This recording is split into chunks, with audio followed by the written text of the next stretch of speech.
క్రీస్తునందున్న ప్రియులకు ప్రేమతో వందనాలు తెలియజేయుచున్నాను. మే నెల 5వ తేదీ 2024.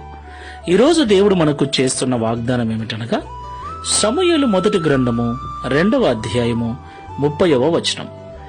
నన్ను ఘనపరచు వారిని నేను ఘనపరచుదును. ఆమేన్.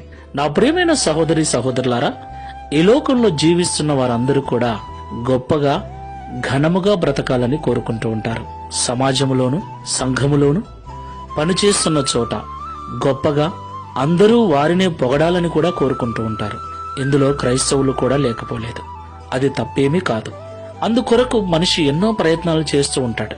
కొంతమంది డబ్బుంటే ఘనత ఉంటుంది అనుకుంటూ ఉంటారు. కొంతమంది మంచి ఉద్యోగం ఉంటే ఘనత ఉంటుంది అనుకుంటుంటారు. ఇలాగ ఘనత కొరకు ఈ లోకంలో మనిషి అనేక రకాల ప్రయత్నాలు చేస్తూ ఉంటాడు. నా ప్రియమైన సహోదరి సహోదరులారా, డబ్బు శాశ్వతం కాదు, ఉద్యోగము శాశ్వతం కాదు. అవి ఉన్నంత వరకే ఘనత. అవి పోయాక జీవితము తారుమారవుతుంది. అయితే ఈ లోకంలో దేవుని బిడలుగా జీవిస్తున్న మనము నిజమైన ఘనతను పొందుకోవాలి. బ్రతికున్నప్పుడే కాదండి, చనిపోయిన తర్వాత కూడా మన గురించి గొప్పగా ఘనముగా ప్రజలు కీర్తించాలి అంటే ఈ లోకంలో జీవించినంత కాలం మన క్రియలతో మన యొక్క జీవితము ద్వారా దేవుణ్ణి ఘనపరిచే వారముగా ఉండాలి. దేవునికి మహిమ కలుగును గాక. ఈ లోకంలో ఎవరైతే దేవుణ్ణి ఘనపరిచేవారుగా ఉంటారో వారినే దేవుడు ఘనపరుస్తానని వాగ్దానం చేస్తున్నాడు. ఈ మాటలు వింటున్న ప్రియ సహోదరి సహోదరుడా, ఎలా ఉంది నీ జీవితం? నువ్వు ఘనతను కోరుకుంటూ ఉన్నట్లయితే ఆ ఘనతను ఇవ్వగల దేవుణ్ణి నువ్వు ఘనపరిచేవాడవుగా ఉండు. ప్రార్థన చేసుకుందాం. ప్రేమ స్వరూపుడా, పరిశుద్ధుడా, మీకు స్తోత్రాలు. నిజము తండ్రి, నిజము.